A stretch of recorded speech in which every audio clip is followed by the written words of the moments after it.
पूर्व मुख्यमंत्री वसुंधरा राजे को लेकर राजस्थान भाजपा में मची हलचल।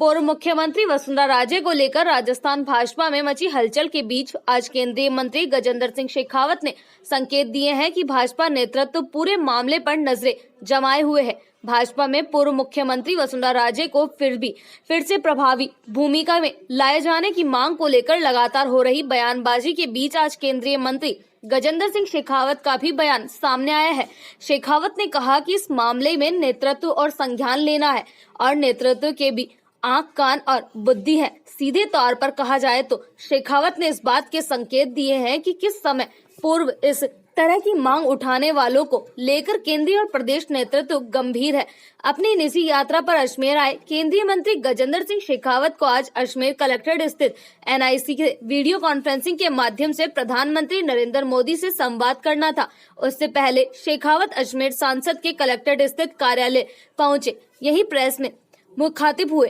गजेंद्र सिंह शेखावत ने जब सवाल पूछा गया कि राजस्थान में वसुंधरा राजे को प्रभावी भूमिका को लेकर मांग उठ रही है और कुछ नेता इसके लिए लॉबी भी कर रहे हैं, इस सवाल पर पहले तो शेखावत ने कहा कि राजस्थान में मध्यावधि चुनाव होने की आशंका है और यदि नहीं है तो इस तरह के सवाल न केवल अनावश्यक हैं बल्कि अनाधिकार पूर्वक पूछे जा रहे हैं। ऐसे सवालों को उठाने वाले भाजपा नेताओं पर क्या नेतृत्व संज्ञान लेना? इस सवाल के जवाब में उन्होंने साफ इशारा किया कि केंद्रीय और प्रदेश नेतृत्व सारे मामले के प्रति गंभीर है। उन्होंने कहा कि संज्ञान लेने वालों के आंख, कान और बुद्धि है। सीधे तौर पर उनका यही कहना था कि भाजपा नेतृत्व पूरे मामले के प्रति गंभीर है।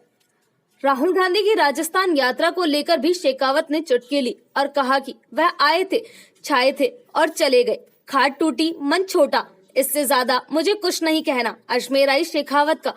स्थानीय भाजपा नेताओं की ओर से भी स्वागत किया गया। भाजपा विधायक वासुदेव देवनानी, महापौर ब्रजलता हाड़ा और उप महापौर नीरज जैन ने अजमेर पहुंचने पर शेखावत का स्वागत किया। स्वागत के दौरान ही शेखावत ने कहा कि देवनानी मेरे गुरु है और सबसे पहले देवनानी ने ही छात्र जीवन में मुझे चुनाव लड़वाया था। वहीं नीरज जैन ने मेरे युवा मोर्चा के साथी रहे हैं। आदरणीय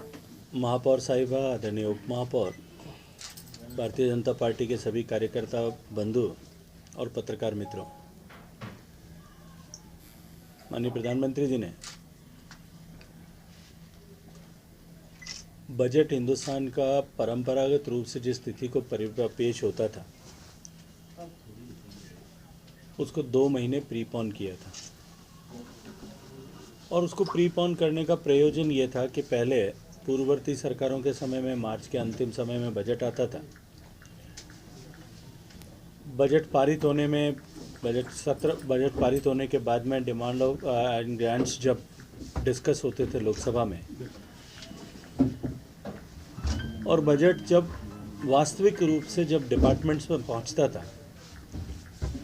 तब तक बरसात का मौसम शुरू हो जाता था और बरसात के मौसम के कारण से कोई भी बजट इम्प्लीमेंटेशन के ऊपर काम नहीं हो पाता था। सितंबर अक्टूबर के महीने में जाकर के जब देश भर में मानसून खत्म होता था उस समय जाकर के वास्तविक रूप में बजट पर काम होता था। इसी परिप्रेक्ष्य में कि ये समय जाया न हो, बजट को डेट्स को प्रीपोन किया गया था और 1 फरवरी को देश का बजट आया, ये तय हुआ। निश्चित रूप से देश को इसका लाभ हुआ, इसके आगे भी, क्योंकि माननीय प्रधानमंत्री जी अपने रिफॉर्म्स के लिए जाने जाते हैं, चाहे वो इकोनॉमिक रिफॉर्म्स हो, चाहे वो सोशल रिफॉर्म्स हो, चाहे वो गवर्नेंस के रिफॉर्म्स हो और या फिर योजनाओं के रिफॉर्म्स हो या रिफॉर्मेटिव योजनाएं हो। और किसी एक मुकाम तक को प्राप्त कर लेने के बाद में उससे आगे के मुकाम तक फर्दर रिफाइनमेंट की स्ट्रेटजी के साथ में काम करना, ये उनकी कार्यशैली का हिस्सा है। बजट की तिथि को प्रीपोन करने के बाद में जिस तरह का ऐतिहासिक बजट इस बार माननीय वित्त मंत्री जी ने प्रधानमंत्री जी के मार्गदर्शन में दिया और जो देश को आत्मनिर्भर बनाने की दिशा में एक माइलस्टोन के रूप में था, बजट की इम्प्लीमेंटेशन स्ट्रेटजी, क्योंकि अब की बार का बजट इंफ्रास्ट्रक्चर के डेवलपमेंट को आधार बिंदु मानते हुए किया गया। बजट की इम्प्लीमेंटेशन स्ट्रेटजी साथ साथ में बने और बजट जिस तिथि को डिमांडिंग ग्रांट्स पारित होंगी,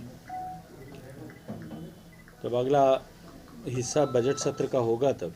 8 मार्च से बाद में, उसके साथ ही बजट पर शीघ्रता के साथ में काम शुरू हो जाए, इसको लेकर के माननीय प्रधानमंत्री जी के नेतृत्व में बहुत सारे डिपार्टमेंट्स की अलग अलग कॉन्फ्रेंसेस तय की गई हैं, जिनमें सारे स्टेक होल्डर्स इंफ्रास्ट्रक्चर के सारे department, railways, road, highways, shipping, water resources, इस तरह के डिपार्टमेंट्स ऐसे अलग अलग जो है वो वर्ग बना करके उन डिपार्टमेंट्स के, उन ग्रुप्स के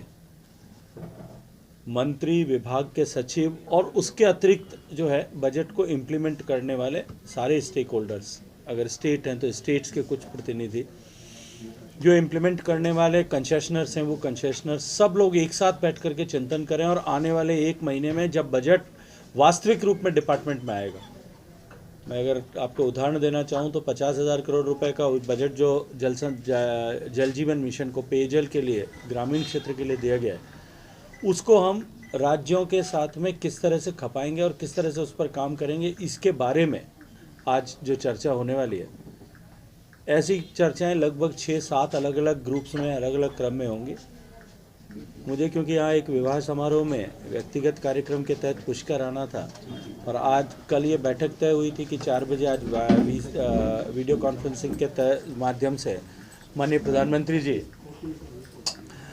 इनके अध्यक्षता में बैठक होकर के सारे विषयों पर चर्चा होगी, तो उसके निमित्त अजमेर NIC सेंटर से मैं आज उस बैठक में भाग लूँगा। 2 तरह के विषय थे, एक तो क्योंकि पारिवारिक कार्यक्रम में विवाह समारोह में जाना था और दूसरा अजमेर में क्योंकि बैठक करनी है। अजमेर में अभी अजमेर भारतीय जनता पार्टी के सबसे वरिष्ठ नेता आदरणीय वासुदेव जी के नेतृत्व में अजमेर की जनता ने, अजमेर के भारतीय जनता पार्टी के कार्यकर्ताओं ने एक नया कीर्तिमान रचा और ऐतिहासिक बहुमत के साथ में लगातार बनने वाले बोर्ड को एक कड़ी और जोड़ी है। अजमेर की जनता ने जिस तरह से भारतीय जनता पार्टी को, यहाँ भारतीय जनता पार्टी की विकासवादी नीति को, भारतीय जनता पार्टी के कार्यकर्ताओं के आचार व्यवहार पर मोहर लगाई है, उसी के साथ साथ में प्रदेश भर के दृष्टिकोण से अगर मैं देखूं तो राजस्थान की जनता ने सर्वथा वर्तमान कांग्रेस सरकार को नकार दिया। तो मुझे लगता था कि इस अवसर पर जब एक नया इतिहास अजमेर के लोगों ने रचा है, अजमेर के भारतीय जनता पार्टी के कार्यकर्ताओं ने रचा है, तो मेरे पास में ये एक लोभ जिसका मैं संवरण नहीं कर सका वो भी था कि मैं सबसे मिलूं, सबसे को बधाई दूं और इनका अभिनंदन करूं। मैं आप सबके माध्यम से अजमेर की जनता का इस ऐतिहासिक निर्णय के लिए हृदय से आभार व्यक्त करता हूं और भारतीय जनता पार्टी के समस्त कार्यकर्ताओं का अभिनंदन करता हूं। कुछ दिन पहले आए थे, छाए थे और चले गए। अब इससे अतिरिक्त उसमें जो कुछ हुआ वो सब आप सबकी जानकारी में है। खाट टूटी और मंच छूटा, अब इस सब के बारे में मुझे लगता है कि टिप्पणी करने की आवश्यकता नहीं है। किसान आंदोलन चल रहा है सर, केंद्र सरकार क्या आगे रोकने वाला है? देखिए, किसानों का ये आंदोलन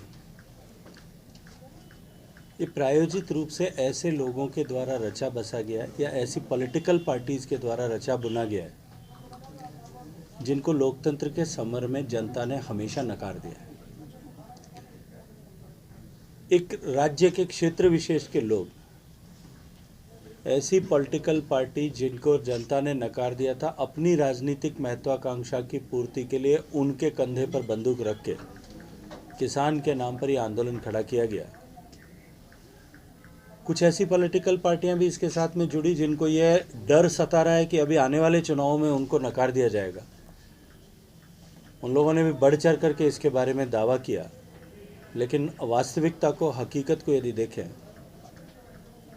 तो वो हिंदी में एक कहावत होती है, हाथ कंगन को आरसी क्या और पढ़े लिखे को फारसी क्या। राजस्थान के ग्रामीण पृष्ठभूमि में रहने वाले लोगों ने राजस्थान के राजनीतिक परंपरा को, ऐतिहासिक परंपरा को नकारते हुए कि जिस सरकार की राज्य में सत्ता हो, जिस पार्टी की राज्य में सरकार हो,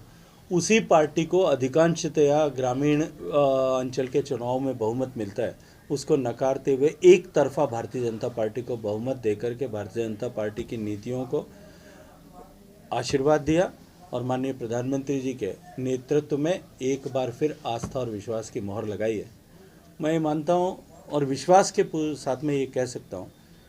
कि ये राजनीतिक हितों को साधने के लिए किसान के कंधे का उपयोग करके जो आंदोलन खड़ा किया गया है, राजस्थान का और देश के अन्य हिस्सों का किसान इसको भली भांति समझता भी है और उसको नकार भी चुका है।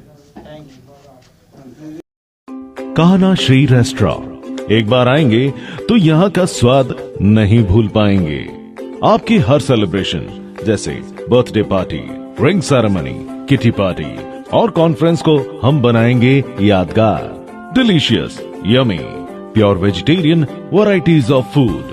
Now get 10% discount for students. Kahana Shri Restaurant, A24C, A Block, near City Square Mall, Panchil Nagar, Ajmer. So contact 99295 90449.